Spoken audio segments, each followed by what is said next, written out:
Genius এডুকারের পক্ষ থেকে সবাইকে জানাই আন্তরিক শুভেচ্ছা। আজকে আমরা আলোচনা করব 2025 শিক্ষাবর্ষে তোমরা যারা উচ্চ মাধ্যমিক পরীক্ষা দেবে তোমাদের জন্য রাষ্ট্রবিজ্ঞানের ফাইনাল সাজেশন। আমি মাত্র 8টা প্রশ্ন তোমাদের জন্য শেয়ার করব। 8টা প্রশ্নর মধ্যে থেকেই তোমরা ফাইনাল পরীক্ষায় কমন পেয়ে যাবে। মাত্র 8টা প্রশ্ন। তোমরা ভিডিওটি অবশ্যই মিস করবে না। বিগত বছরেও আমরা সাজেশন দিয়েছি এবং আমাদের সাজেশন 100% কমন এসেছে। তোমরা অনেকেই অধীর আগ্রহে থাকো আমাদের সাজেশন পাওয়ার অপেক্ষায়।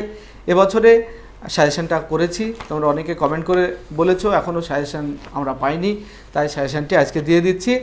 আজকের সাজেশন রাষ্ট্রবিজ্ঞান 2025 উচ্চ মাধ্যমিক রাষ্ট্রবিজ্ঞান। এবার মাত্র 8টা প্রশ্ন বলবো। 8টার মধ্যে থেকেই তোমরা কমন পেয়ে যাবে, তবে দু একটা এক্সট্রা বলে দেব শেষে। যদি তোমরা মনে করো যে 8টা চাইতে বেশি আরও দু একটা দিলে ভালো হয়, সেগুলো আমি পরে বলে দেব। তবে সেই 8টা তোমাদের আকাঙ্ক্ষিত সেই 8টা প্রশ্ন বলে দিচ্ছি।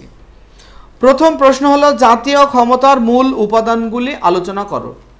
জাতীয় ক্ষমতার মূল উপাদানগুলি আলোচনা করো, এটা প্রথম প্রশ্ন। পরের প্রশ্ন বিশ্বায়ন কাকে বলে? বিশ্বায়নের প্রকৃতি আলোচনা করো। রাষ্ট্রবিজ্ঞানের যে প্রথম অধ্যায় আন্তর্জাতিক সম্পর্ক, এই অধ্যায় থেকে আমি মাত্র 2টো প্রশ্ন বাছাই করেছি, মাত্র 2টো। জাতীয় ক্ষমতার মূল উপাদান আর বিশ্বায়ন। তোমরা এই 2টো প্রশ্ন পড়বে, আশা করবো এই 2টোর মধ্যে থেকেই একটা প্রশ্ন কমন পেয়ে যাবে। চাপ নেওয়ার কোনো কারণ নেই, মাত্র এই 2টোর মধ্যে থেকে কমন পাবে। পরের প্রশ্ন পঞ্চম অধ্যায় কয়েকটি প্রধান রাজনৈতিক মতাদর্শ। কয়েকটি প্রধান রাজনৈতিক মতাদর্শ, এখান থেকে একটাই প্রশ্ন আমি বাছাই করেছি। তোমরা এই প্রশ্নটাই পড়বে, আশা করব এই প্রশ্নটাই কমন পাবে। কি? উদারনীতিবাদের মূল বৈশিষ্ট্যগুলি ব্যাখ্যা করো। উদারনীতিবাদের মূল বৈশিষ্ট্যগুলি ব্যাখ্যা করো, এই প্রশ্নটা ভালোভাবে পড়বে। এরপরে আসছি ষষ্ঠ অধ্যায় সরকারের বিভিন্ন বিভাগ।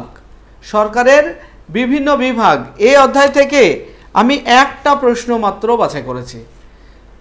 ক্ষমতা স্বতন্ত্রীকরণ নীতির পক্ষে ও বিপক্ষে যুক্তিগুলি বিশ্লেষণ করো।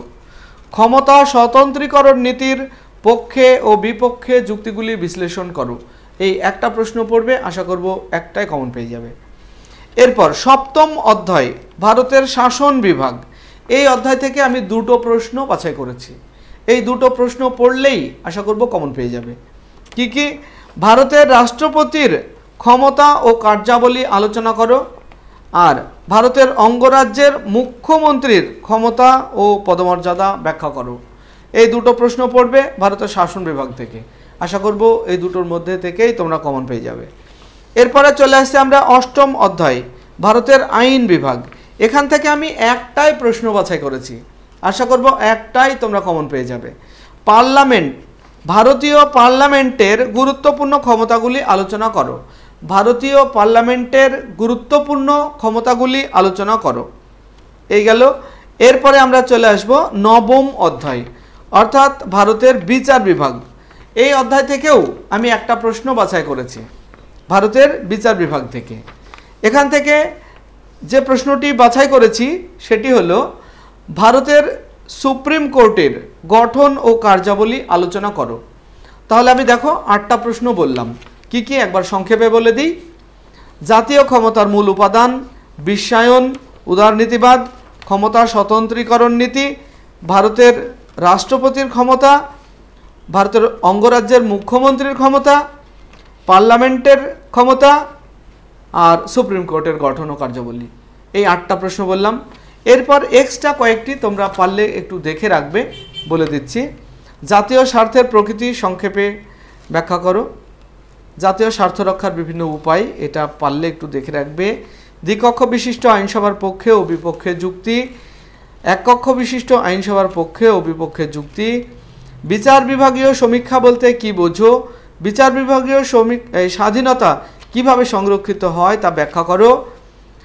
ভারতের রাষ্ট্রপতির জরুরি ক্ষমতার বিবরণ দাও।